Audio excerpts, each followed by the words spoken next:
All right, folks, if you have your phones out, you can send us a tweet at Panorama_GSW. Say hi, make sure your professor knows you're here. Go ahead and log in. Hi. Send us a tweet, and if you want to see the back of your heads while we video this event, you can go to YouTube/Georgia Southwestern, and you'll see this streaming live there. And you can also send us a question via chat. Oh, and we'll be letting you do it the old-fashioned way too, right here in our audience. So we'll get started here in just a minute, but if you want to go find us, send us a tweet, Panorama, what is it? Panorama_GSW.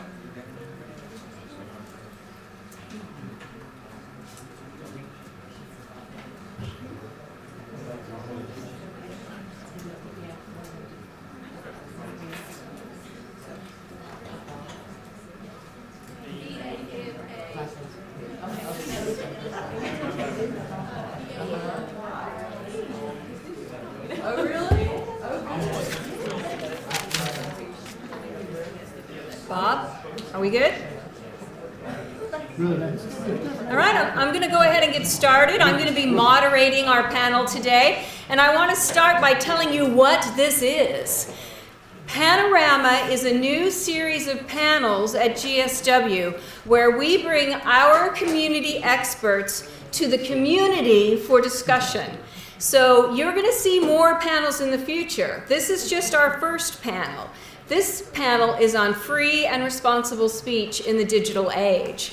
And I'm going to tell you more about that in a minute, but I want you to make sure you get on your phone and send us a tweet at Panorama_GSW.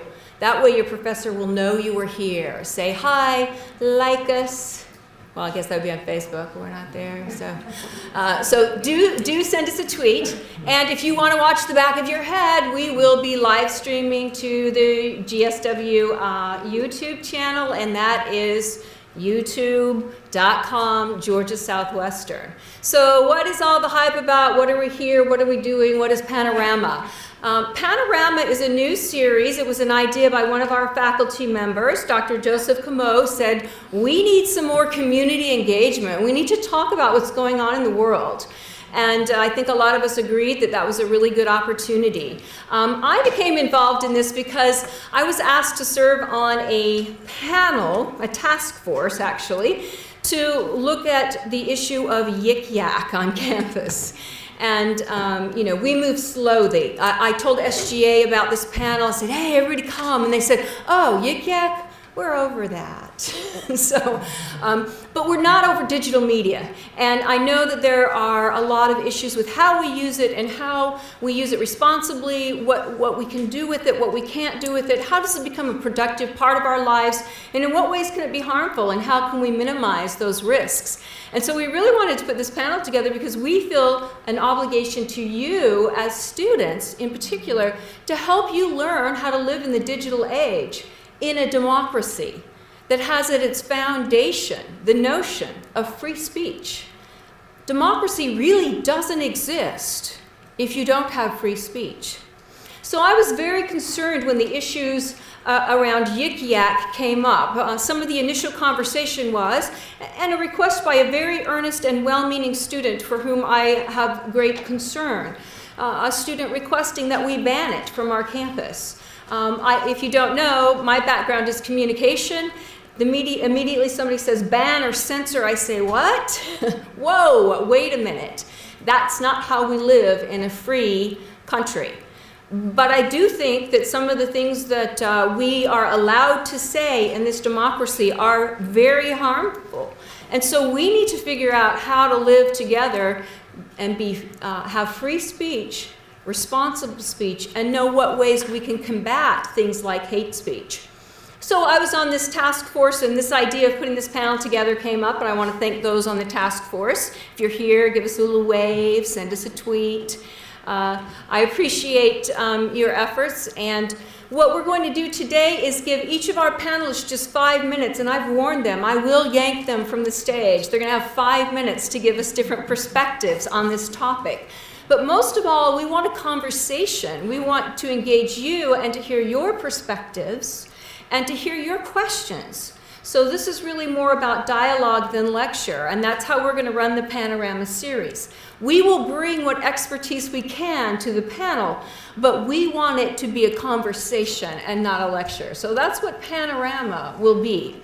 So if you haven't sent us a tweet yet, I hope you'll do that. I'll be moderating the questions once we get started. I want to tell you who our panelists are, though. We have some great folks here today. Alicia Page is attorney here in Americus, and she's also a certified mediator. She's going to talk to us a little bit about, well, what is free speech? What isn't free speech? Not everything is allowed. There are some limits, and there's some really big gray areas. So she's going to talk to us a little bit about that. Tom Overton is here from the Americas Times Recorder. Of course, he's a journalist and publisher of our local paper. And I know from my conversations with Tom that free speech, free press are very important values to him. So he's going to talk about the importance of that to a free country. And Laurel Robinson over here is the chair of visual arts and a professor of visual arts. Of course, when we start talking about issues of censorship, the arts often come up. The idea of free creative expression. And in some of the legal cases I've seen lately, whether or not something is allowable or not hinders a little bit on whether or not it's considered creative expression or a threat. And so I'll be interested to hear some of Laurel's perspectives and how we can ethically engage in free speech and differences of opinion. We also have Talisha Adams with us here. Talisha is an academic advisor. She is on the ground with the students. She's aware of what's going on, and I know she's seen firsthand some of the ways that social media is used and misused here on our campus. And she's going to give you some of her perspectives on that and ways to help you navigate a digital life. And our final speaker will be Joey Watson, who's an assistant professor of communication and media arts. And Joey's going to talk a little bit about how we can use digital media or media in general as a way to both combat maybe hate speech or speech that we don't agree with, but how to navigate it in a way besides censorship, or maybe Joey has something entirely different in mind. But we're eager to hear his perspective on that. I'm going to be the moderator, keeping some time. My name is Helen Tate. I'm the Associate Vice President of Academic Affairs, and welcome to our first Panorama panel. Our first speaker is Alicia Page.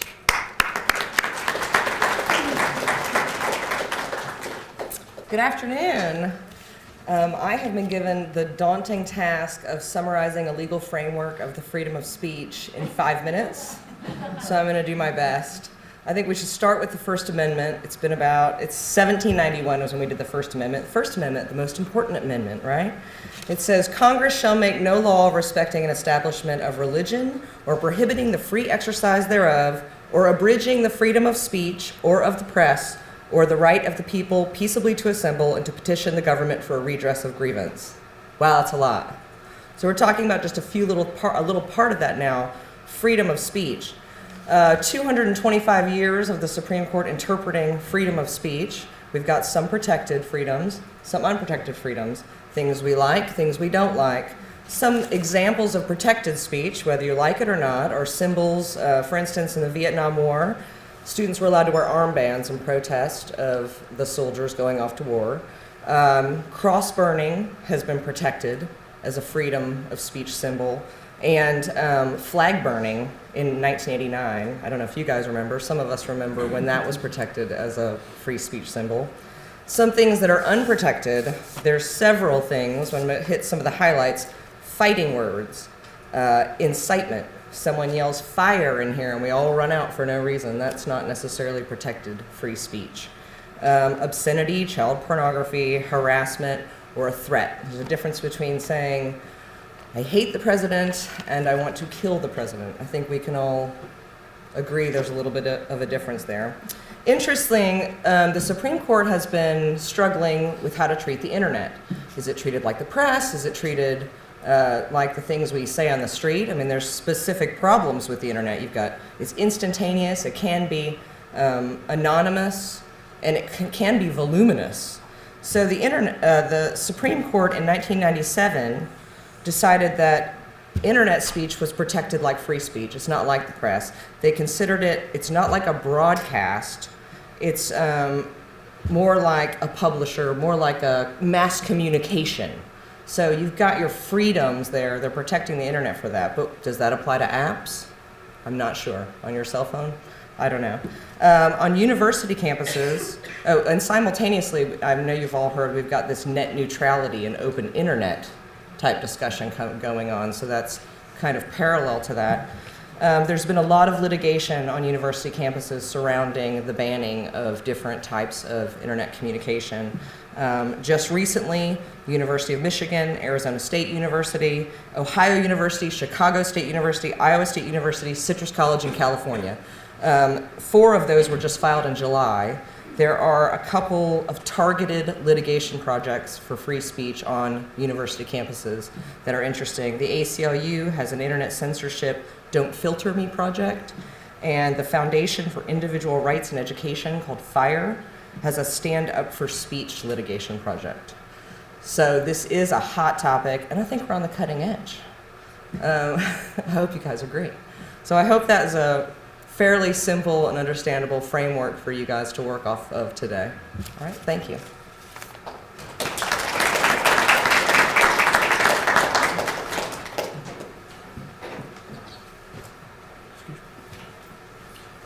Thank y'all for coming today. This is great. You're out of class and you're here. That's pretty good. I'd probably not be here. Just being truthful. If the options were, I was a college student one time too. Again, I'm Tom Overton. I'm the publisher of the American Times Recorder. My background is newspaper. I'm kind of a third-generation newspaper person, but most importantly, I am a First Amendment person. And Alicia put down, she told us exactly what our First Amendment said about freedom of speech and freedom of the press. And with the recent issues in France and the attack on journalists there, that comes into play. And let's take a little bit further look as why it was so. It's offensive universally, but to the French people especially, they have what's called the French Declaration of Rights of Man and of the Citizen. And they're very similar to our First Amendment because Thomas Jefferson worked with Marquis de Lafayette to construct this. It says, "No one shall be disquieted on account of his opinions, including his religious views, provided their manifestation does not disturb the public order established by law. The free communication of ideas and opinions is one of the most precious of the rights of man. Every citizen may accordingly speak, write, and print with freedom, but shall be responsible for such abuses of this freedom as shall be defined by law." Now, we talk about Yik Yak, right? Anybody on there right now? Anybody on Yik Yak right now? Anybody? Okay. Anybody get my yak? Right? Did you get mine? Students hit the cushy seats. These are hardback plastic. That's what, just yaks right here. Okay. Yik Yak's going to be an interesting thing that evolves, and I don't know a whole bunch about, but like all old people everywhere, I've just ruined it. Okay, I've ruined Facebook, Twitter, Tumblr, Instagram, Snapchat stories. I just ruined Yik Yak. Okay, so if I know about it, it's already going to be a bad thing.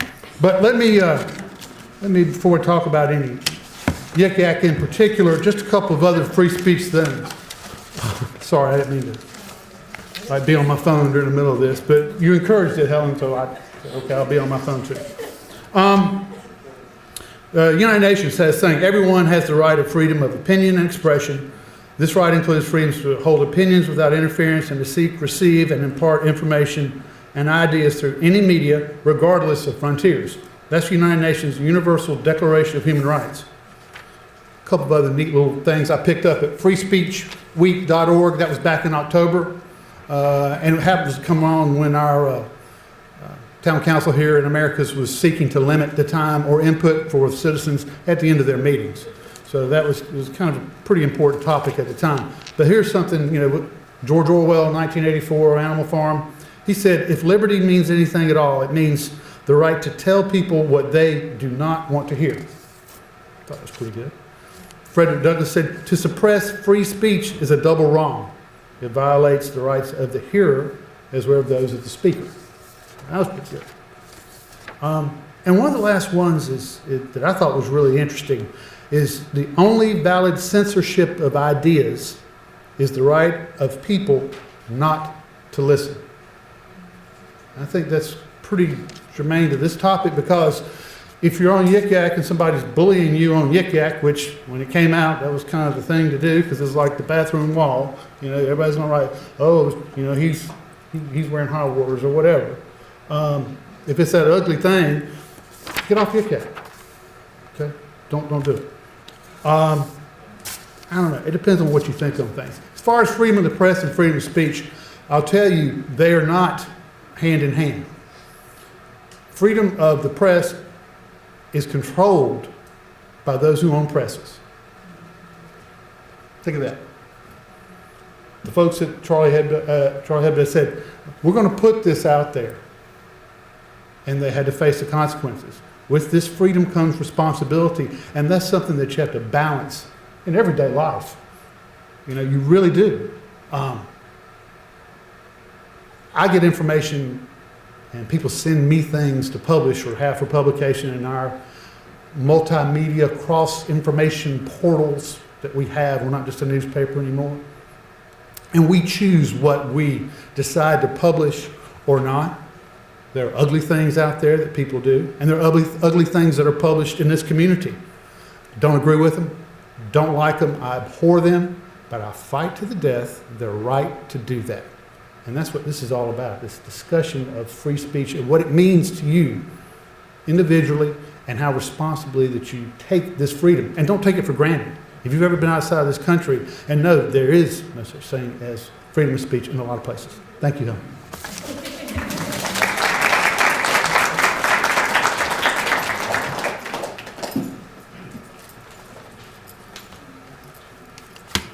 There, good afternoon. I'm going to take a slightly different tack than the two previous speakers. I am grateful that I live in a country with freedom of speech. There are many places where speaking freely is death-defying. I appreciate reasoned critiques, humorous satire, and intelligent political arguments. I am a Jon Stewart and a Stephen Colbert fan. As an artist and a teacher of art for over 35 years, I am grateful that I live in a country where academic freedom is protected and that there is freedom of expression. We have many hate groups in the United States, and they too share the same freedoms. And now there are apps like Yik Yak where bullies can anonymously harass others. I know that words and images can cause pain, can cause violence, and can do great damage. And I know that images are powerful. We can be profoundly moved by great paintings as well as images that ridicule, offend, and are hateful. As an artist and a Jew, I want to present a different approach to the topic of free and responsible speech. Since the 12th century, negative images of Jews within Christian art developed at first to clarify distinctions for literate clergy and later shifted towards instructing the illiterate masses that Jews were enemies. These images became the dictionary of symbols for a long history of anti-Semitic images that were recycled by the Nazis and are presently all over the internet to be reused again and again. These images don't actually kill anyone, but they were and are used to rile up anti-Jewish and anti-Israel sentiment. These images and connected words have the power to persuade. They are used in propaganda and in cartoons. They abstract real humans into inhuman symbols easy to kill. Thousands of Jews were killed in the Middle Ages, and millions were killed during the Holocaust, and these images are still used. Images of African Americans, from cute figurines of watermelon-eating children and desexualized Aunt Jemimas, are added to images propagated on TV news, movies, and caricatures, clearly telling white America that black men are violent and scary. Wearing a hoodie can get you killed. These images created enough fear that a 6-foot, 4-inch tall policeman in Ferguson could describe a 6'4" tall unarmed black teenager as huge and frightening, leading him to shoot and kill. I have been quite stuck about the recent events in Paris. The cartoons did not cause the deaths at Charlie Hebdo. Two extremists fed on propaganda and hate committed the crime. Then another terrorist murdered 4 Jewish men doing their grocery shopping. This horrible violence was fed by anti-Semitic rhetoric and imagery. I am stuck because on one hand, I value our freedom of expression, and on the other, I know the power of images to aid in the construction of dehumanized enemies that can and have been murdered throughout history. I personally cannot condone purposefully creating images and messages that intend harm. I would like to conclude with a little Jewish folktale that was written a long time ago, long before social media could send a message or image all over the world in the click of a button. There once was this guy, and he spread malicious gossip about another member of his small community. And then he thought better of it and went to the rabbi to ask forgiveness and see if something could be done to fix the damage that he had caused. The rabbi listened and then told the gossiper to go home and get a big bag of feathers and come back to the rabbi with the bag. The guy did as he was instructed and showed back up with a big bag of feathers. The rabbi had the guy follow him up a hill where he shook the bag and sent the feathers flying off into the breeze.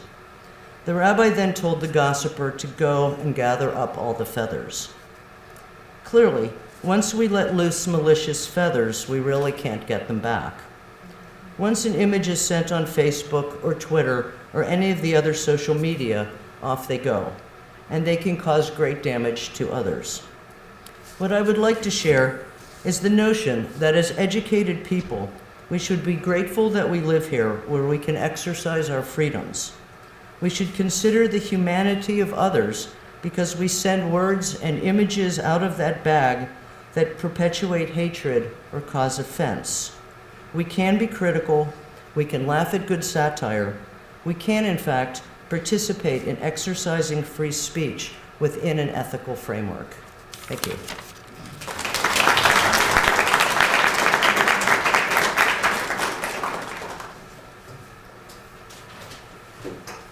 Hello.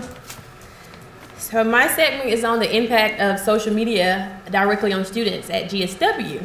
So I was on the task force that kind of talked about the impact of social media and social media education at GSW, and we felt like we kind of had a good handle on things. We had Twitter, we had Instagram, we had Facebook, and if you're really old school, we had MySpace down pat. But we had a curveball thrown our way. Yik Yak. What is this Yik Yak thing? Everything that came our way was negative. We didn't really hear any positive thoughts about Yik Yak. So we wanted to know, what is it? What's different from this social media app from all the rest? And the one word was, it's anonymous. You can post things without anyone knowing who you are, quote unquote. So the thoughts are anonymous. You can send those private, those personal thoughts, all those things you wanted to say without anyone ever knowing who you are. We think those things are anonymous, but from hearing our previous speakers, you know that can become public knowledge if and when it is needed. A fun thing is, we only know you as the student you portray to us in the classrooms, in our offices, but if we get on your social media pages, our image of you can completely change. You may go from the top student in the class who answered all the questions to this student that we had no idea could talk in such a derogatory or sexist or feminist or racist manner just from your social media page. And your image changed for us. Our respect level changed for you. So that is why we encourage you to always keep a positive social media image. Of course, some of the things are they're funny, they're nice, they're humorous, but when we actually pull out the apps in our meetings and we strolled down Yik Yak during the prime, and everything, it was overwhelmingly racist and sexist and derogatory. So that is why we were concerned about that particular app. I can't say that social media is all negative, because I'm a proponent of social media when it's used correctly. For, let's say, networking. You can network with peers for jobs, for social opportunities, You can keep in touch with your family and your friends from different institutions, from high school, your past. Advertising and promoting campus events and off-campus events, community events, all positive. You can meet people who share your own interests. You can learn about things that are taking place based on your interests. And you can also expand your knowledge base. You can learn new things, learn about new people that you have no idea about just from using social media. However, on the flip side of that, we abuse it sometimes. We abuse social media by cyberbullying and slandering people's name. One thing about Yik Yak, it was anonymous. But sometimes people would place an individual's name up there. So you are anonymously posting the message, but this person is being put out there. And the message could be true or false, but everyone reading it is thinking it is of substance maybe. So we have to think about the cyberbullying and the slandering that takes place. Catfish. The show is funny, you're right, if you ever watched it before, but it's not funny if you're on the receiving end of being catfished. And that happens. Posting racist comments, that's a negative side effect. And sometimes we're too accessible. Especially if you're on Facebook, a lot of times it tells your location. Do you want everyone to know where you are at any given time of the day? What if you have a stalker? Think about that before you post. Well, one thing that we realize is that symbolizes a greater diversity issue maybe that we have here on campus. Something that can create these series so we can start having conversations about it. So we don't have to go to social media to be our only outlet. We can do it in a civilized manner like we're doing tonight. My last thing is, from a student development perspective, college is supposed to be a time where we expand our worldviews, where we kind of put our prejudices and our biases aside and challenge ourselves to think outside the box. But when we buy into these stereotypical and prejudiced behaviors and derogatory statements on social media, we're keeping our narrow-mindedness and we're only operating within our own individual bubbles. And that is not the intention of college. So I challenge each of you to think for a second and say, what if a prospective student comes on GSW campus with their parents? And what if my parent or my grandparent come on GSW campus and they log into Yik Yak? Would they be excited about you choosing this institution as your institution? Because remember, this institution is a representation of you because you chose this institution. And when you graduate, it's not if, when you graduate, your degree is going to say Georgia Southwestern, and that represents who you are. So please make sure that your social media representation is something that you are proud of. Thank you.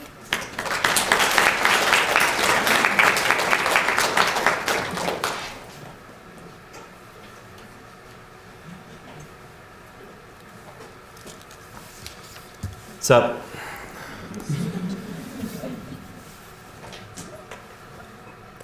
We are faced with educating a generation of students who are struggling to understand what technology wants from them.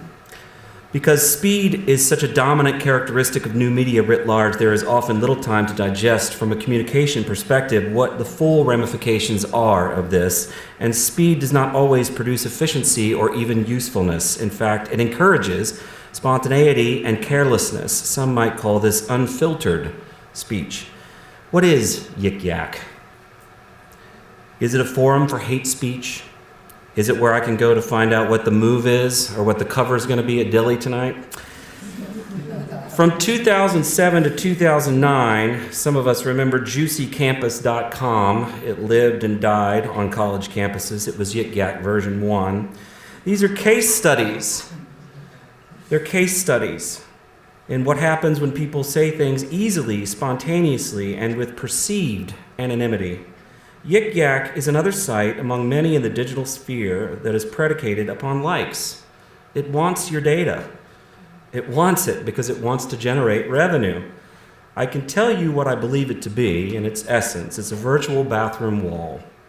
It's riddled with mostly mindless banter about college life, although some comments I've seen or been shown have raised my suspicions about it being used as a hub for hate speech. What's clear is this: we're at a critical moment where the ability of technology to permit instant commentary is running headfirst into the justified concerns for the safety and well-being of people. It's a massive conundrum for sure, and one that needs much more serious sorting out than we have in 5 minutes. Should Yik Yak be banned? Can we even ban Yik Yak? Geofencing has its limitations. Even if we could, I don't think banning the app will solve the issues we face today.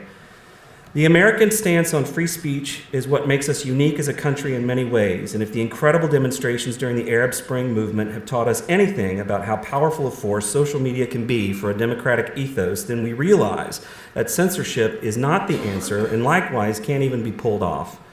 Hall writes, "I disagree with what you say, but I will defend to the death your right to say it. But free speech does not come with the qualifier that it must offend nobody, nor even that it should foster culturally enriching discussions. It does, however, come with this note. Free speech does not mean freedom from the consequences of what you say, and make no mistake, free speech always has consequences. It also has limitations, such as the harm and offense principles. Free speech advocates online like to throw around a quote from Stephen Fry about how being offended doesn't give people the right to censor speakers. And this is true, it doesn't, but being offended certainly gives people the right to talk about the fact that they're offended.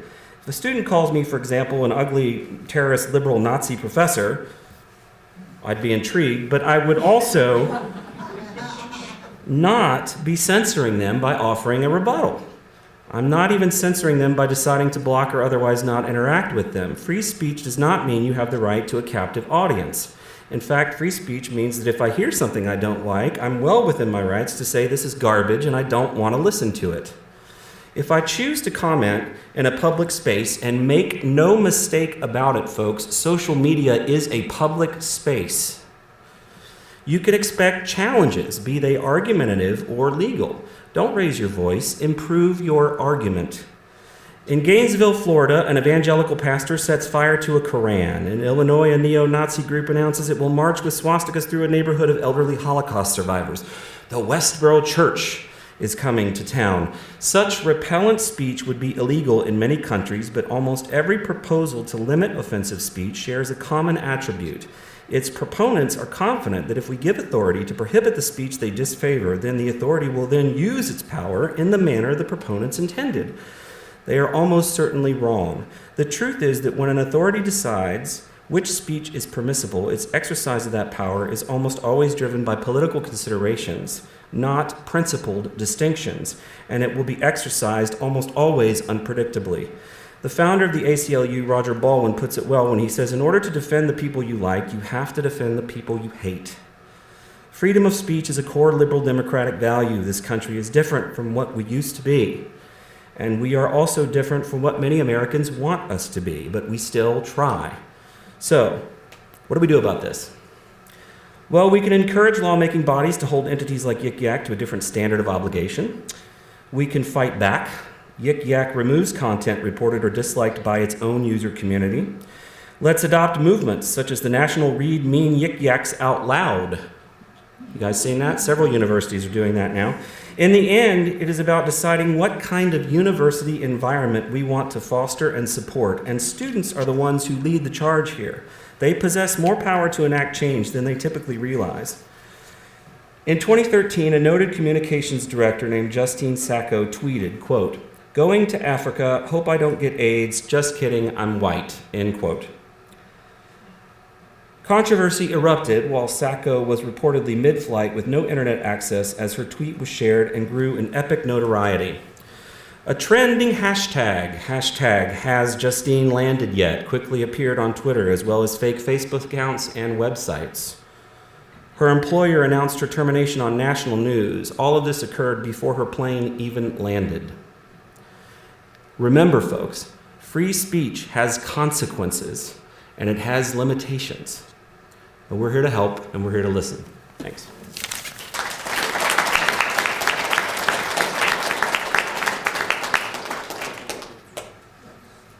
All right, I want to thank our panelists for their thoughtful perspectives. That's just the start of this discussion, though. What I want to do is open this up for questions or comments. We're actually here to work together through ways that we can live free and responsibly in the digital age.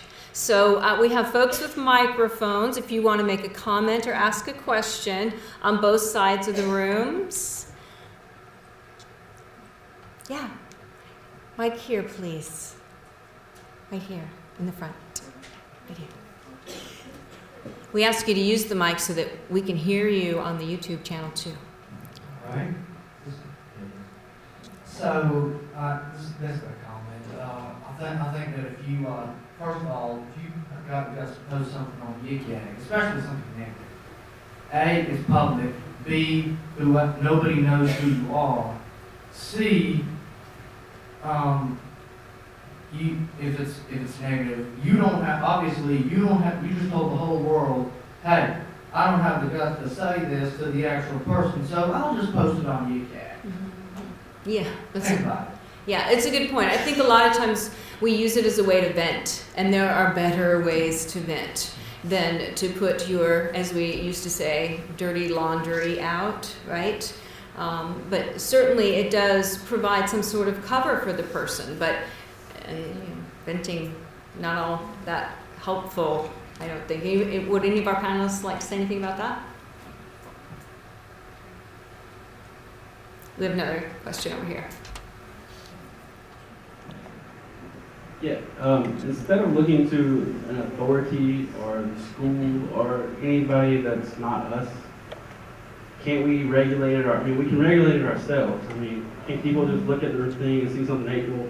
They can flag it just like they can flag anything on Facebook.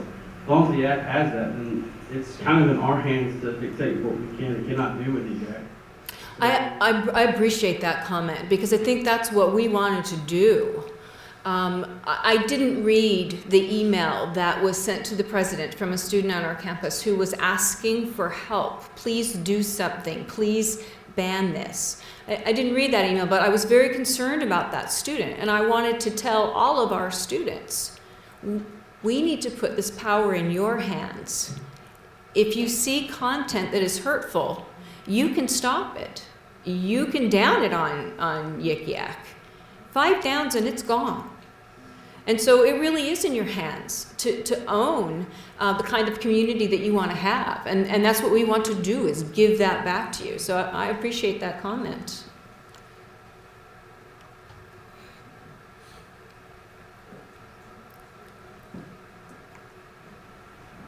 There. Oh, there we go. First of all, awesome. I love this panel thing. It's really cool. And the stall reference, you know, like all the writing on the stall, I think that's a perfect example of what Yik Yak is. But mine kind of what I've been thinking about is definitely, there's no way to think, I think you can put like an ultimate positive spin on Yik Yak. But I was thinking, do we need some type of place where we can go to get these negative comments out? Just saying, I mean, not saying that's a good thing, but if we don't put them there, then where would we put them? And if we put them in society, would that build up hate and more prejudice from there, or is it good to get it out there? I was just thinking about that, I guess. I know that's kind of vague. I will tell you one thing. One of our panelists had laryngitis today and couldn't speak. But that panelist was going to address the issue of there is real emotional harm and sometimes physical harm that results from hate speech. So what do you do? Well, one thing, by putting it out there, we have some idea of where your minds are. It's like, whoa, we've got some issues around race and class and sexism and homophobia that we really need to talk about. We need to talk to our students and help give them some more perspectives. So in some ways, putting it out there is helpful to us. We go, oh, dear Lord, we better have a panel. But in some ways, what we really have done is turn social media, and I see this a lot on Facebook, we've turned it into our therapist. It's a rant site. But we forget when we do that, therapists are under very strict confidentiality rules. And sometimes we do need to vent. But social media is not the place where you can vent without the consequences that I think Professor Watson talked about. I really think you need to talk to each other when you vent. I think that is a helpful thing to do. Do other panelists have some thoughts about that? You have mics on your table. Can you hear me? Yes. I agree with you, but I think it's going to come out one way or another, and it is a good learning tool to sort of gauge the community. One of the things I really like about Yik Yak is I saw several people reaching out for help that they may not have reached out for had someone known who they were. There were several yaks asking about counseling. Where do I get it? Have you been before? And so here's this exchange of information that may not have happened had it not been anonymous.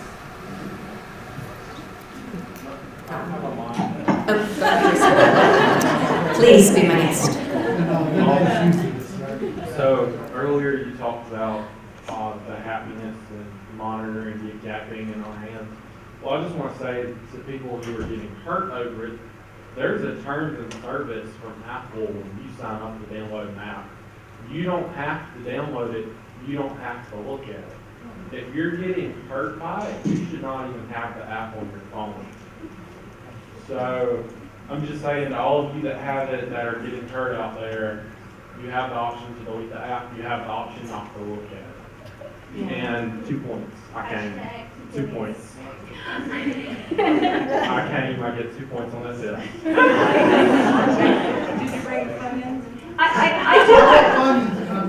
I do want to say one thing about that, though.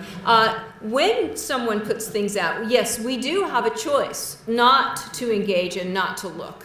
But when you put it out for everyone, it's when other people pick that up and use it, you know, in their day-to-day interactions with you as knowledge of you, that it can be really harmful. So, you know, I don't look. Who knows what's out there? But if it's affecting the way someone lives in our community, it worries me. It does. And my comment to that is it fair to ask an individual to not use social media? Use the mic, please. Can you hear me now? Okay. Is it fair to ask that individual to not participate in social media at all because he or she is being targeted individually, or there's a group that they identify with is being targeted? No. Mike's going around. Do we need to do a lineup for mics on both sides? Just, will that be helpful? Okay. If you want to talk on either side, go to either side, and we'll move the mic up to the front so that we can move quickly from person to person. Come on up to the front. It's all yours. Okay. Hi, everybody. I just want to say one thing as the faculty advisor for the Career Student Alliance in response to that. When students call my students out by name as dykes or fags, they're actually at risk just walking across campus. So they might not be a NICAC, but other people could be. So just that. And I'm also wondering, on the part of the administrators, so we have a lot of students reaching out, wanting counseling, worried about racism. I'm wondering what GSW is going to do since these are clearly issues on our campus. We're starting with a new panel series called Panorama. My question actually follows in line with that. I was just wondering where's the line in between gossip, bullying, and then like the legal consequences when you actually put someone's name out there and you're actually defacing someone with their actual name, even if it's anonymous, like when you're putting the person's name out there. I mean, what are the legal ramifications? I mean, and especially when it hurts someone.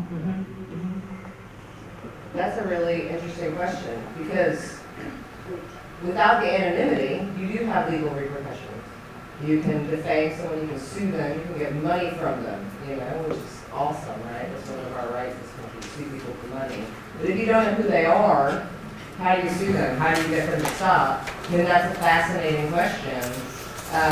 But where do you draw that line? I think you run the risk of taking away all of the speech by taking away some of the speech. That's fascinating. If I were a Supreme Court justice, I may have the answer for you. But I don't know. I think our best bet is to self-monitor, or if it does become harmful to people, and that's when the bad outweighs the good, and we do shut it down. So I want to add one thing to that, Alicia, because I was just doing some research last night. There are cyberbullying laws, but we're talking about different categories that these fall under. Freedom of speech is, there are very narrow limits to what can be banned, okay? When you talk about our freedom of speech, it's a federal offense, right? But when you start talking about libel or slander, that falls under more your state courts, and it can be used. So You don't necessarily have freedom of speech to lie about people or to damage their reputation. And so some folks who may say some pretty ugly things, you may be putting yourself at jeopardy under civil penalties for libel or slander. Darcy, she's jumping out of the seat at me. So, but it doesn't fall under necessarily freedom of speech, but it doesn't mean that you can ruin someone's reputation online.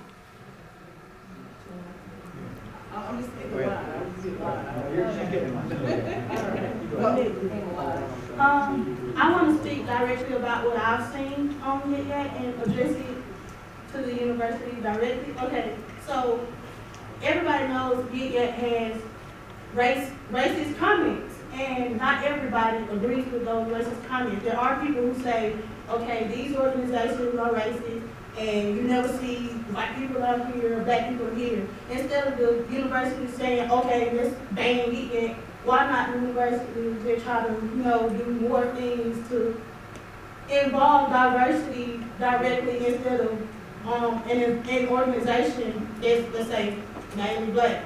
If a black organization has something and mainly black people come, well, we can't change that. We want something, I think it's a brilliant idea. I think that's why we're here today.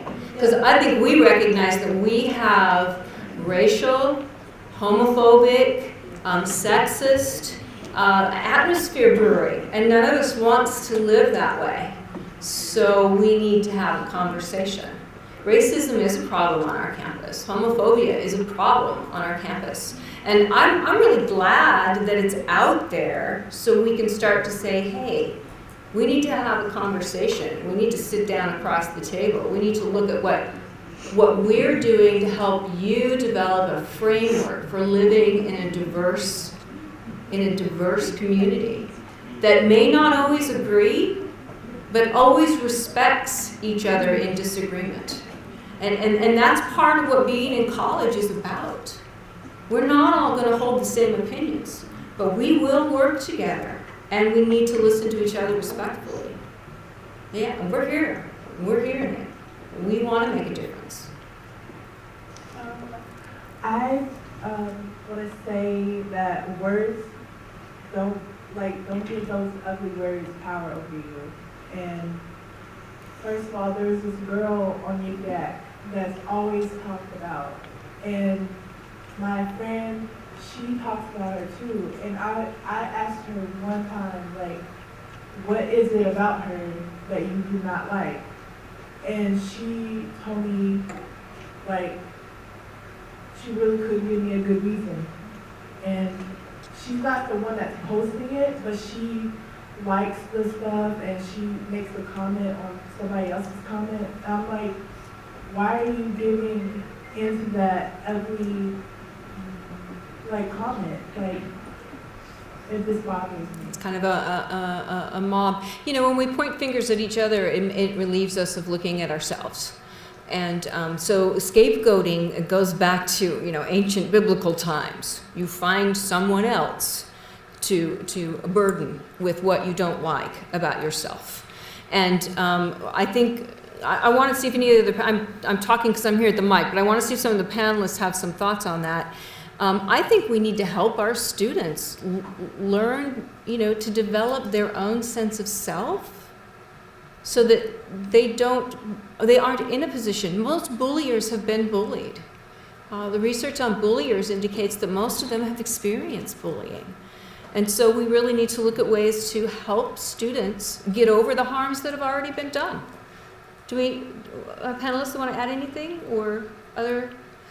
Yeah, you have the mic? Okay.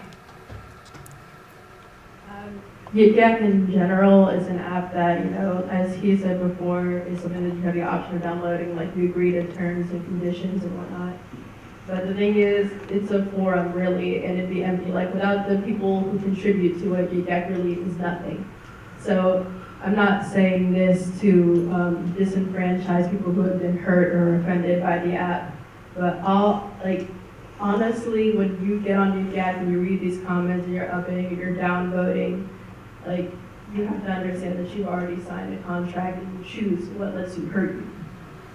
Yeah, except for I think Dr. McDonald made the point that when other people use the information put there for you, whether you've seen it or not, as a filter or frame for how they are going to treat you in their personal interactions, that hurts. Yeah, but what are we really solving though? Because even if we were to ban or get rid of yik-yak, ugliness, hatred, injustice, is way to where it is here.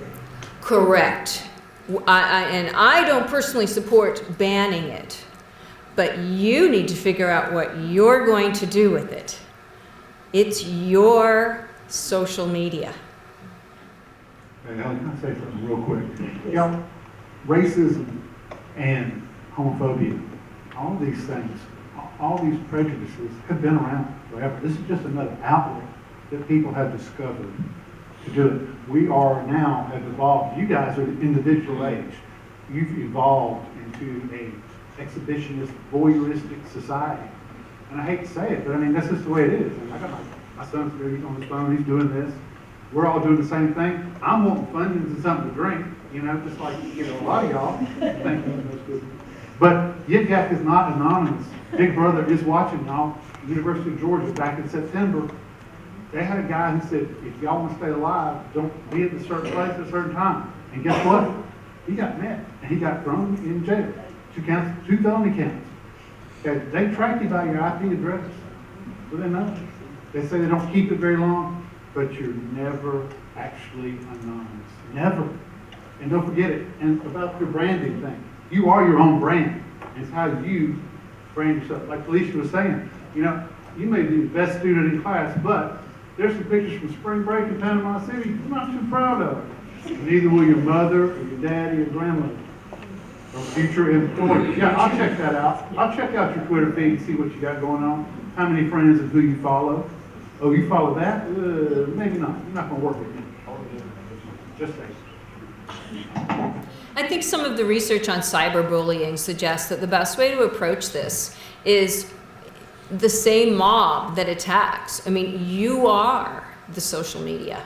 So you all have the responsibility not to engage.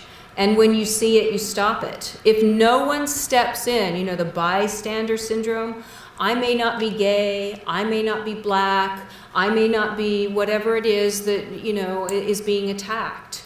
But if I don't stand up for that person, then I am contributing to it. And so I think we all have a responsibility to say, that's not cool. It's not okay. I'm disappointed. I'm surprised you would participate in that. It doesn't represent who I thought you were. And it's that kind of norming, we call that norming in group communication, where we say, this is who we are. And that can have an influence on others. So we all have a responsibility to each other to create the kind of community we want to live in and to recognize the humanity of all of our community members. Yeah, I was just going to say that even if we have Yik-Yak and there are monitors, and we agree that there should be monitors and people do, but at the end of the day, if you start monitoring people in Yik-Yak, are they just going to go to another app like Whisper or anything else where you can be anonymous? I mean, yeah, it's up to us at the end of the day, but so why are we even discussing monitors if it does come down to... That's why we didn't. We're not going to. We all said, if you ban Yik-Yak, they're on to another app. That you live in a digital age. We can't keep you out of that social milieu. Only you can create that social milieu. So our job is to help you figure out how to do it, not to keep you from it. And so we made the decision, despite the fact that my heart breaks for any student who is being cyberbullied or picked on or gossiped about or hated or even physically harmed because of the carelessness of people who will make racist or sexist comments. My heart breaks for that person. At the same time, I can't keep that from her. I can only give my community tools to help her. That's why we did this. I'd like to add something, if you don't mind. We keep talking about this in the college framework, and that's great. But this is just the beginning. All of these things you're experiencing, racism, sexism, homophobia, Those are still there after college. These are all in the real world. I tweet, I got on Yik Yak. Okay, I was fortunate enough that this stuff wasn't around when I was your age and really, really stupid. So I got lucky in that way. But this doesn't end. And if you're going to be using these social media things till the end of time. That's how you promote business.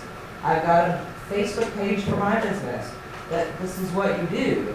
And so if you want to start, this isn't just about your college community, this is about you and your community until the end of time. And how you want to be treated and how you want to treat people. Hello. I'd like to chime in ever so slightly. So, you know, on one hand, I think I have a very light footprint online. I don't do social media stuff. Makes me a little nuts.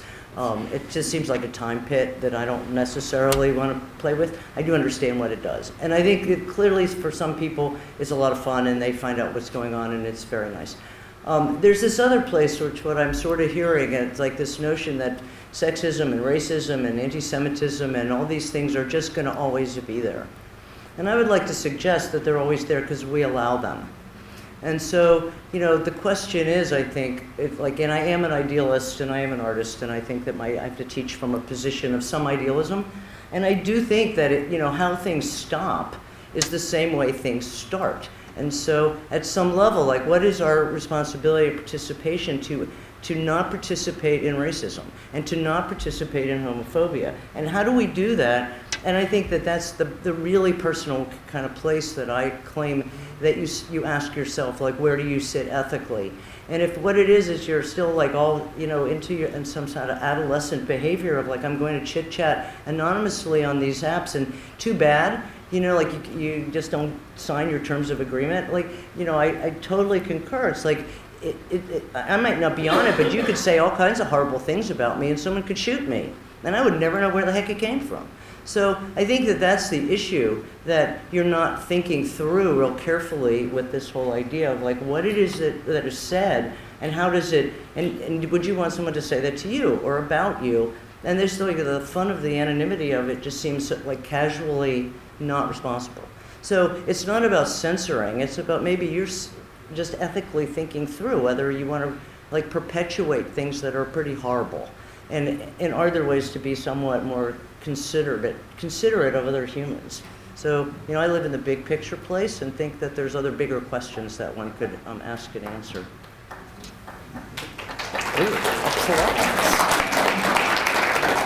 I can get a moment. I appreciate and want to reiterate the sentiment here that the campus climate and what happens on social media is ultimately the student's responsibility. You all, as a student body, create the environment in which you live and are responsible for it. So I want to throw that challenge out there to you. And we can admit that any of us who look on our campus realize that our campus is self-segregated in many ways, racially, in different organizations. And you're like, what can we do about it? Well, you guys do have the power to change that. If you belong to an organization that is dominated by one group or another, it's up to you to get members that, if you want it to not be self-segregated, then it's up to you to invite people, bring people. I'm Darcy Bragg, by the way. I'm the Assistant Dean of Students and the Student Conduct Officer. And the part I do is I work with Josh Curtin on campus activities, and we can have as many events as we want to and invite the entire population of student body, but you're right, whoever comes, and if you want it to be something different, you have to make it something different. Come to events that maybe make you feel uncomfortable. Bring somebody who's not like you with you, and that's the beginning of creating an environment that is less segregated by our students. Secondly, I wanted to bring up the point of where it is the student's responsibility. You do have support from the administration. Part of my job is upholding the student code of conduct. The student code of conduct is separate from legal issues and does not have to follow the same thing. If in our student code of conduct is disorderly conduct, any student who does anything that affects another student's right to and privileges, safety, security, and the ability to get a good education is against our student code of conduct. So already we have many cases. Matter of fact, we started the social media task force group because one year the biggest problem in the student conduct area was Facebook and Twitter bullying. Okay, and so not that I'm on Facebook, but I'm not sitting out on Facebook searching for you to do something wrong. But if the student comes to my office and says, I've been threatened on Twitter. These negative things are happening, being directed at me on Facebook, Twitter, whatever. That's a violation of the student code of conduct, and we bring that, if we know who it is, we bring that, the student who's doing that in, and they go through the student conduct code, which could relate to a lot of educational sanctions, but we have had students removed from GSW for their behavior on social media sites. Yik Yak, while it is anonymous, you guys were alluding to this already, if someone makes a threat on that, we can contact Yik Yak and find out who it does. So if someone said, we've had some of that theory has not been tested yet, but we've been told by Yik Yak, we can contact them and they can find out who it is. And so if you are specifically a victim of cyberbullying on any form of social media or in general, anyone on campus, if you're a victim of any kind of, from another student bullying you in any way, then I encourage you to come to my office and we can help you. We're not talking about the legal issues here, we're talking about the student code of conduct, and you'll see it's a violation of the student code of conduct to bully anyone. So if we know about it, if it's brought to my attention, and we know of mistreatment of students or doing that, it can be handled. So there is some support from the administration. And as an administrator myself, I will work with any organization that would like to do more to create a more welcoming environment, to break down some of the barriers between organizations. Just come to me. We'll have a conversation. I couldn't think of anything I could do that would be more important.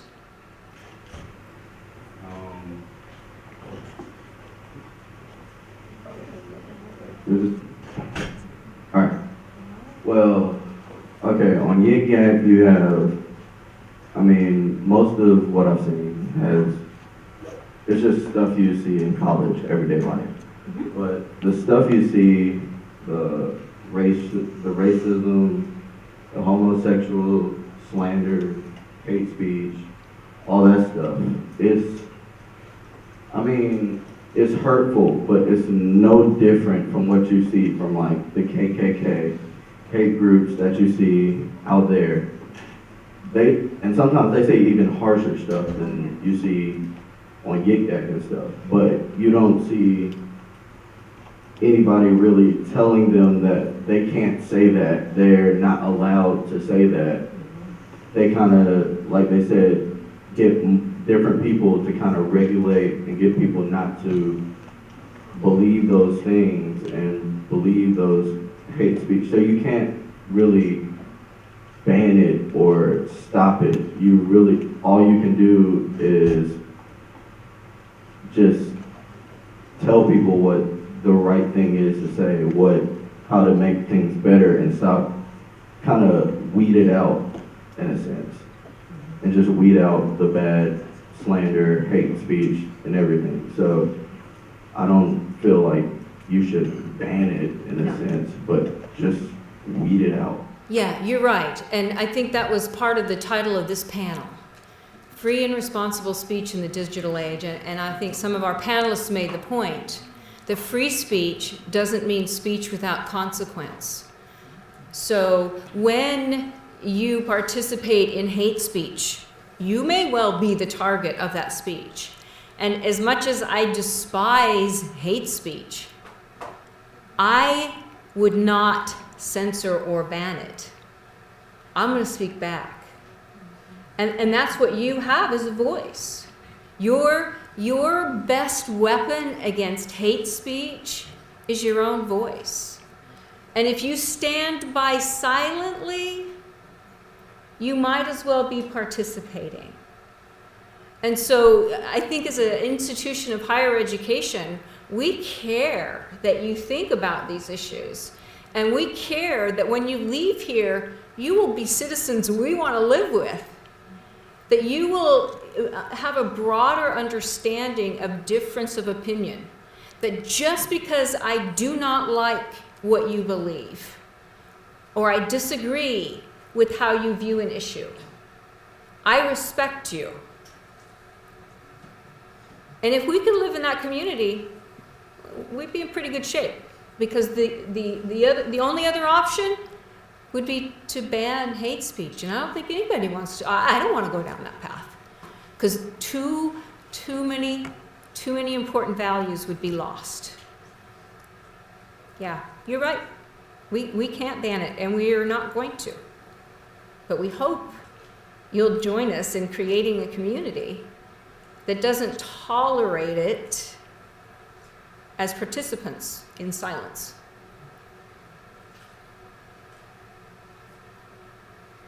We go mic here, and then if somebody can bring one down here.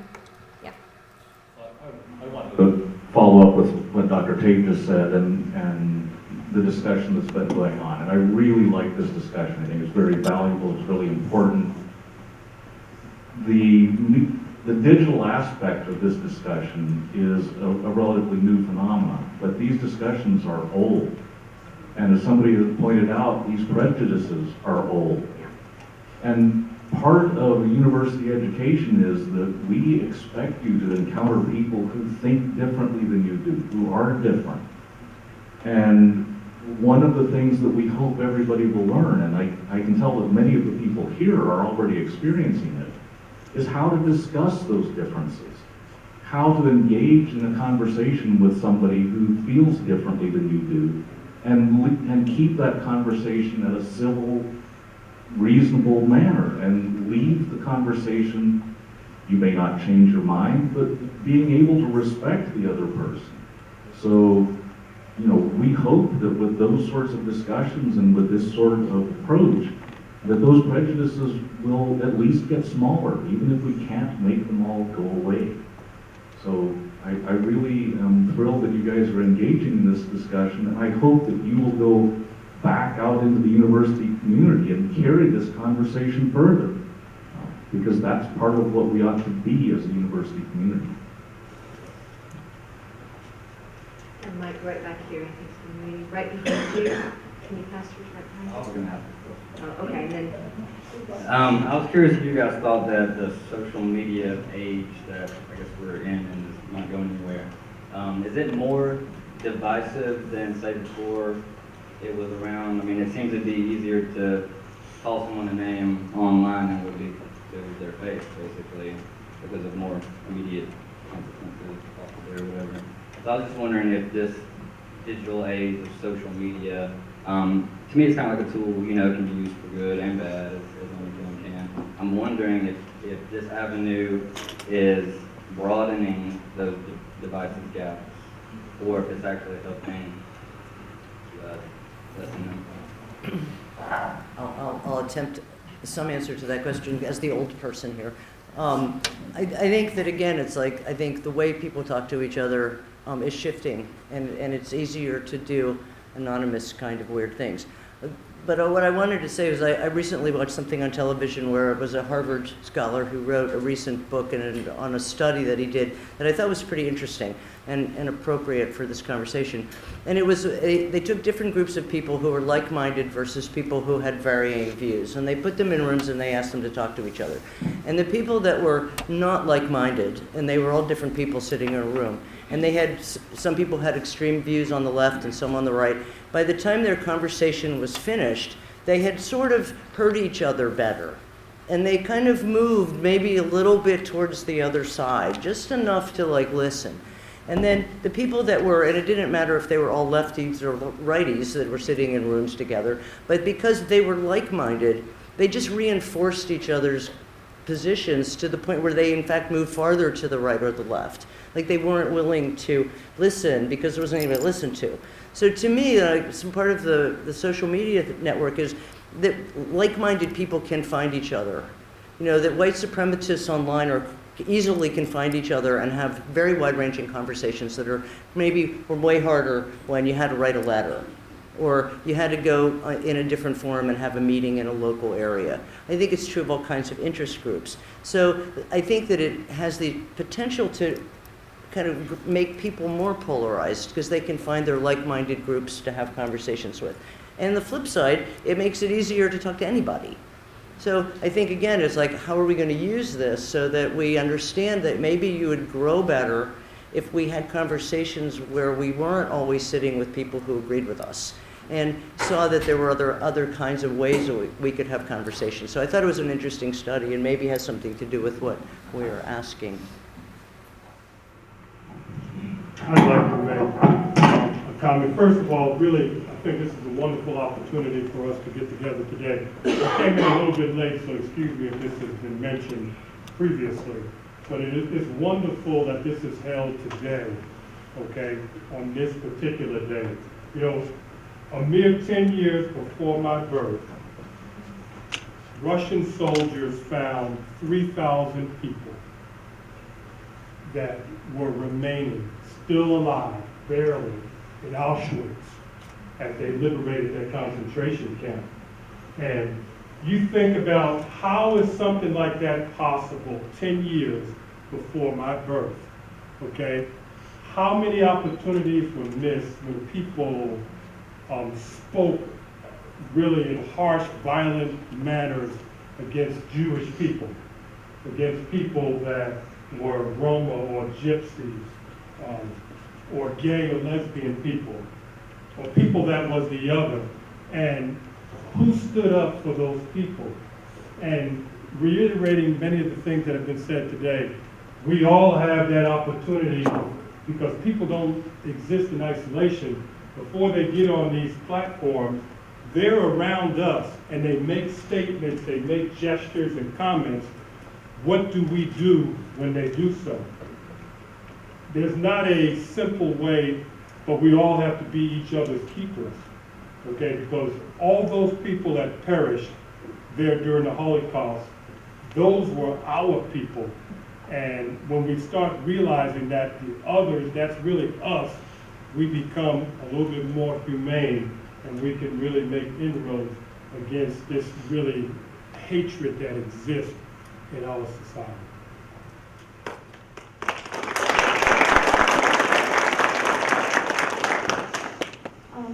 Well, I don't think we should ban anything, but I think we should acknowledge that I see GSW as kind of like an island in a very conservative community, and I think everyone at GSW has the right to feel safe.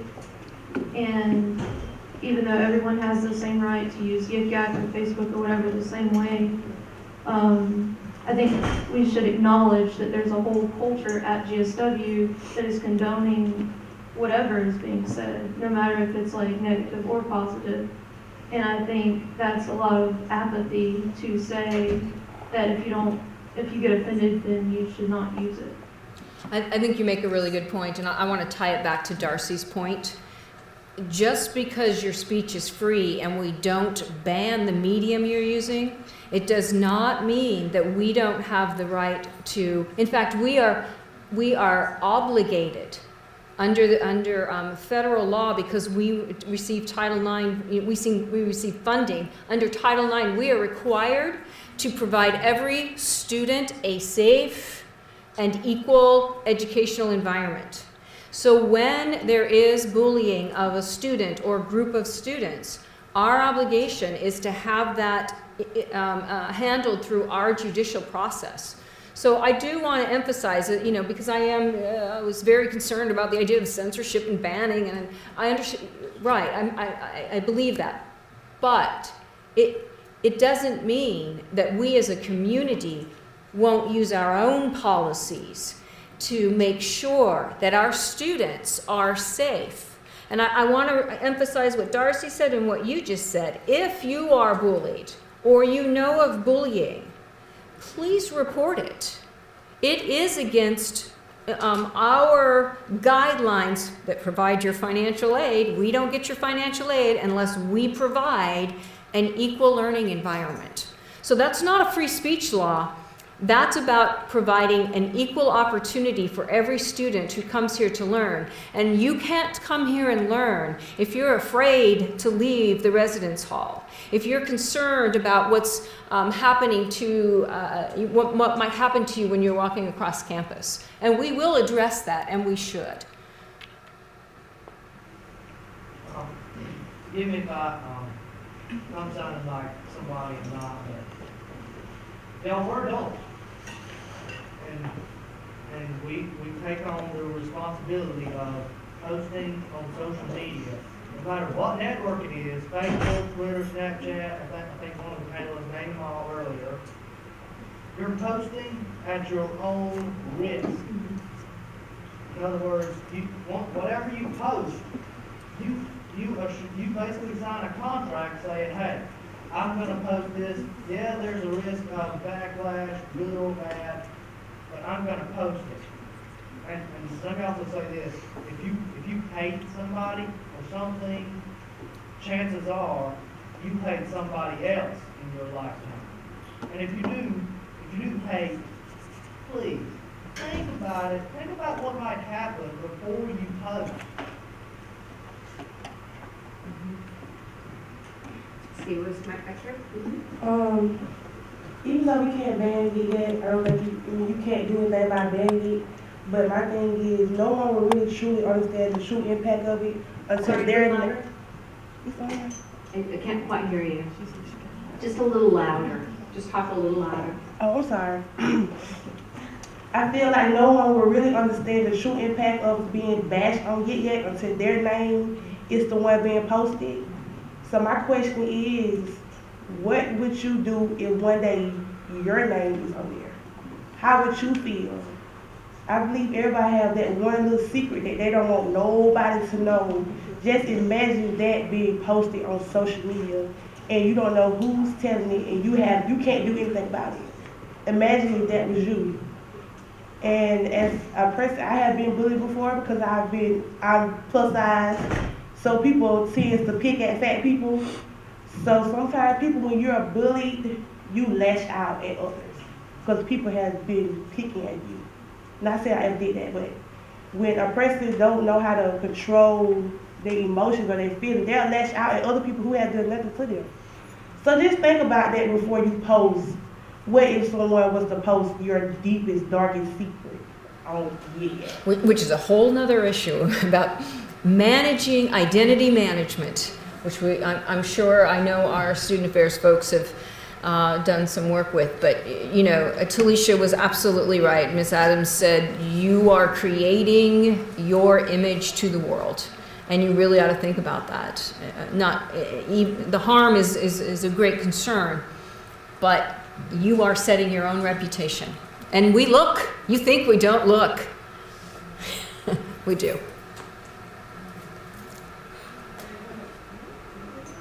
I think one of the most important things, like we're already doing right here, is to start a conversation. Even if you have to start it young, like even people who are in high school or in middle school, like start talking to the people that are underneath us, you know?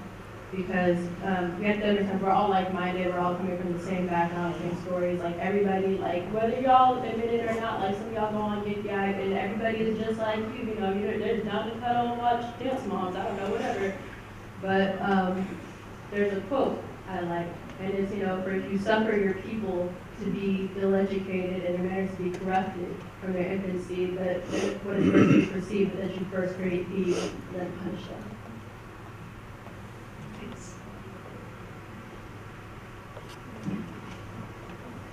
Well, there's been so much going on about this Yik Yak. So a little while ago, I was like, what's all the fuss going on about? So I went and I downloaded this app, and within the first week, I had a sociology textbook for $20. Sweet. So it all comes down to one thing, and that is who is using it. There are bullies everywhere. And it's not just on social media, but this gives them a weapon. So what you need to do is learn to use it wisely. Learn to go on there and get $20 textbooks, not slander people that you just don't like. You know, because honestly, that is really hurtful. And there are people that can be truly hurt. I mean, you don't know what they're going through in their life at the moment. Honestly, this is college. Come finals week, you're going to be stressed and you're not going to be thinking straight. But the main thing is just be responsible. If you're angry at someone, don't spontaneously decide, I'm going to go on Yik Yak and I'm going to say all this about them. When you see something bad, downvote it. You know, five downvotes, it's gone. Yep. You know, it is a pressing issue, especially when you get free speech in there as well. So, and that's my 5 cents about it. Thank you.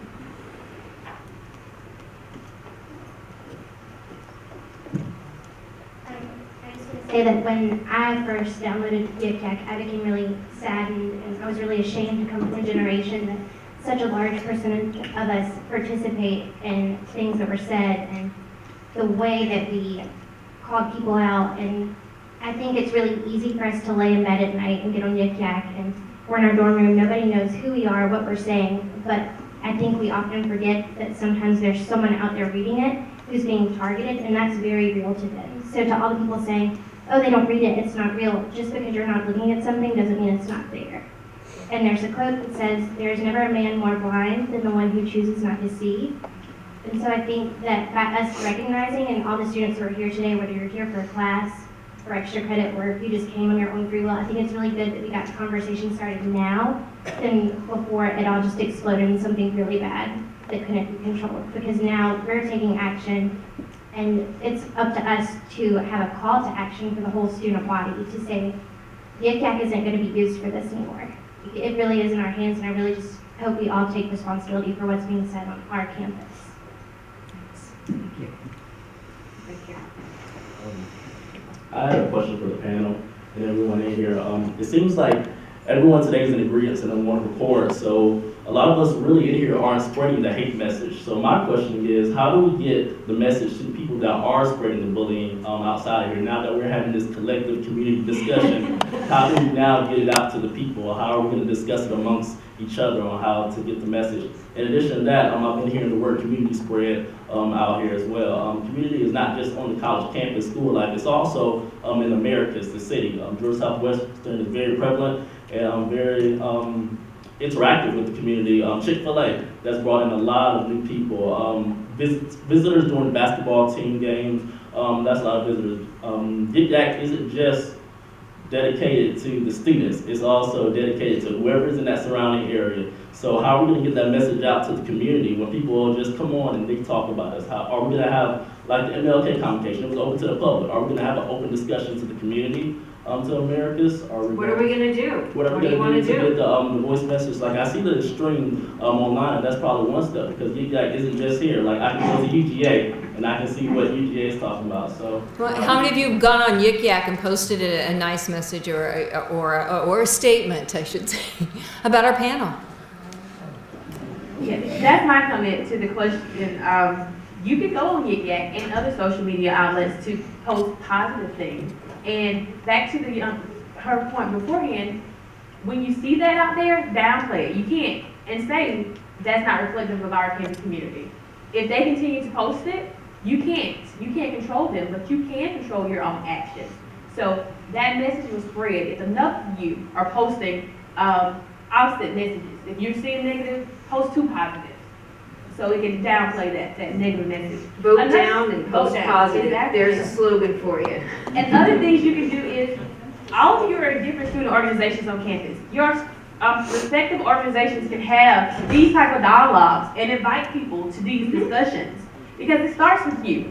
If you don't make the change, it's not going to happen. We can talk about it all day, but it's ultimately in your hand. In your residence hall, have floor meetings. That is a diverse place. Living in a residence hall, you have a complete diversity. You can have a great diversity dialogue about differences amongst people in your residence hall. So it can happen there as well. And we're definitely more than willing to partner with any organization that would love to have, another dialogue within your organization. If you're seeing problems like that, or if you are self-segregating, as Dr. Brad mentioned earlier, come talk to us. We're definitely willing to help spread the word with you, but we're not going to do it. We're going to work with you to get this message out there. That's right. Let us know. What are you going to do? Anybody? What are we going to do? Anybody have an answer? Dr. McDonald does. I have some suggestions, but I think mine are more about I think you can ask the students. Can we get her a mic? Sorry. I'm sorry. I would also like the university to do things to lead the students, maybe. So adequate counseling that's culturally competent for all of our groups. Bringing Chick-fil-A in maybe increased our customer base, but it sent a really bad message to many of us given their homophobic past. So I think when we talk about free speech, let's also think about actions like bringing Chick-fil-A in and maybe, I'm sorry, I don't have tenure yet, that was stupid, but I think it was free speech. That falls under academic freedom. So I hope that while we're encouraging students to be positive change, the university is also taking its own advice. Yeah, I think you're right. I want to make a point about that as an administrator. I do not support homophobic messages. But I do believe the manager, the owner, the founding businessman who started Chick-fil-A has a right to believe that. And the most powerful thing I can do is talk back. So, you've seen this. This has been a big issue on campuses where they've invited controversial speakers to campus. And the students get upset and they say, why would you bring this person? This person doesn't represent our values. Well, we're not here to represent anyone's values. We're here to have the dialogue. Right? And so if you don't like what you hear, you get to talk back. You get to exercise your own voice.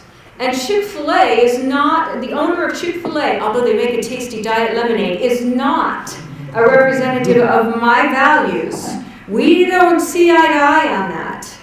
And so I think we all have a responsibility to speak out. And if we have people in our community who are harmed, you're right. We need to support them. I agree with you. We agree on that. I'd like to respond to one of the things we keep talking about community, and there was a comment that GSW is its own insulated community within this community of America, Sumter County, and that possibly the rest of that community isn't like-minded. Well, I was a member of that community for the last 6 years before the last 2 weeks that I've been a member of this community, and I'm going to tell you that's just not true. I have the most educated, interesting, well-traveled, entrepreneurial friends that aren't on this campus, that live in this community, and I encourage you to go out and meet them and engage, because this whole town is your area, and you get to have an influence on all of it. So I really encourage you to go out there and be a part of it. I think we need a mic over here. I'm going to just really speak loud for a second here while I'm waiting. We won't get it on YouTube though. We want this down forever in the digital age. Dr. Bragg is blazing on YouTube. As a historian, I do believe in change over time, and so there isn't an anonymous kind of bad sentiment out there. We have to make the change that gets rid of bad feelings.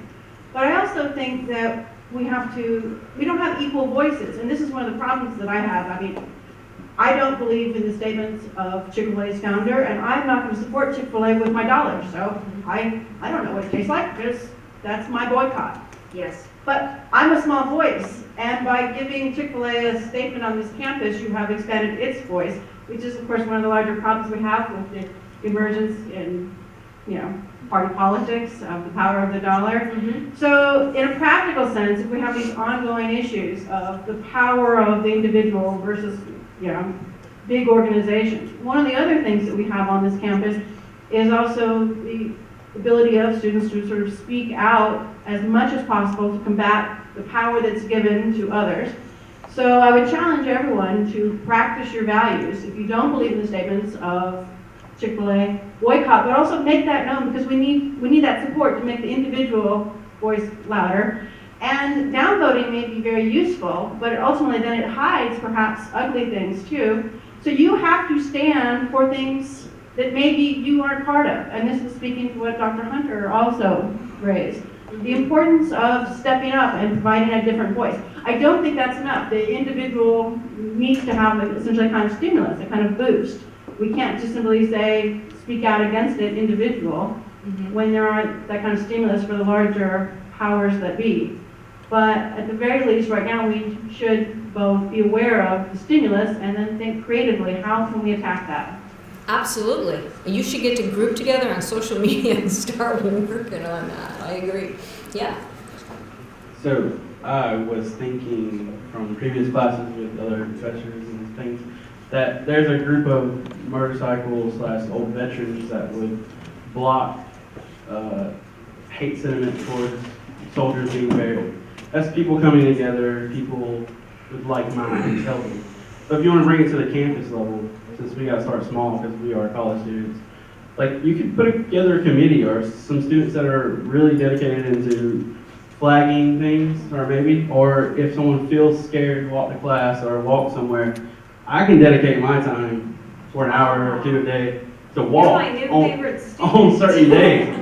So when other people have certain time frames also, or they're walking to the same class or something like that, we have social media. You can dedicate time. You can show that, hey, I'm going to be there this time and I can help with anything like that. Or that's what we can do. That's what the person themselves can do. You don't need people to, yeah, it's great to have some professors and organizations get behind us and it gives us more authority, but we can do it ourselves. We can if we just think about it and put forth effort and try and not be lazy college students as we are sometimes.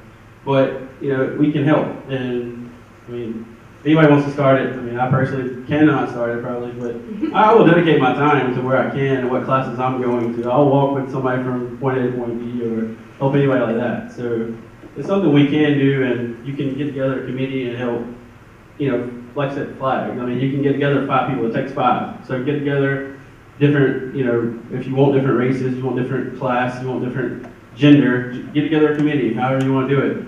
And just you dedicate an hour a day to flagging things that come around that talk about GSW or people that are on GSW. So, and we, I think, as a university, as an administration, we're behind you in this. We're here to provide what support we can for you to own it. Yeah. And it's not unattainable, because I've heard in other places YICAC isn't as huge a problem as it's been here. Yeah, I don't know if you saw the news media about Colgate University at the end of last semester. It was a lot of universities are having YICAC issues, right? So the professors decided they were all going to get on and send out good wishes to the students. And the students were overwhelmed that, 1, their professors were on, but 2, that they really cared about them doing well. And it really turned it around. They turned it around on their campus. So, it is a reflection of the community in which we live, and we create it. We do. It's me again. But, I was going to say, I love Hugh's comment about, the selling of the books on YICAC, and, that's the stuff I post on there is usually TV related. You sold him the book for $20? I just like the comment. I probably he changed his look a lot since I met up with him. But like a lot of stuff I post on there is just like, man, I'm watching Tremos, or House of Cards in a month. It's a lot of like pop culture stuff. But I can remember when I first got YICAC and I was just like, yeah, I don't know about this, and it fairly much lived up to my expectations of being a giant version of And I kind of enjoy that, just to see how people just essentially watching 2 people fight up in a fight on the internet about stupid things. So I just it's interesting to see how people interact on the internet for me. But where was the comment? Sorry. I'm all over the place. But I did enjoy, when I first got Yik Yak, all my friends, kind of had it. And so we'd sit around in a group of maybe 10, just reading off the different comments in better for worse, and funny voices and whatnot else. And it was a group bonding thing. And so I like to think, that some social sites, there are some good aspects of social sites, and they can bring people closer together, whether it be their core instances of humor. It's not good or bad. It's what you make of it. Absolutely. I'm going to need to pull our panel to a close here. I know lots of people have places they need to go. But I don't want to finish the conversation. Oh, we had one more over here. What I want to do is, are you interested in more Panorama panels? Yes. Yeah. Well, all right. So you like to spread the word. And I want to tell you, if you have an idea for a panel, if you want to see us put together a panel on some topic, send a tweet to our Twitter account. Just say, hey, we need a panorama on X, and we are ready to pull it together. So we want to use social media to improve our communication with you, to be in touch with what your needs are and with what you want. And this panel is one way for us to do it. So if you've got thoughts that you want to share, put them on our, tweet them out to us, and we'll try to be responsive because we want to be part of a larger community conversation with our students. So I want to thank our panelists for coming today. Yay. Really appreciate their perspectives. I also want to thank IT, because they got us on YouTube and they got us, all set up for the recording here, and I really appreciate that. Thank you guys very much. I also want to thank the Panorama Panel Committee. Some of the members are here. As I said, Dr. Kamo is going to be chairing this committee, and Anish got us our Twitter account, and they're ready to roll with that. So I want to thank that group. I also want to thank the task force that was put together to address these issues of social media initially, and for their work on campus too. So if you're on the task force, give us a wave, and I want to say thank you. Yeah, all right. And send us your thoughts on Twitter, and we'll continue the conversation on Panorama perspectives on our community. Thank you. Say it again.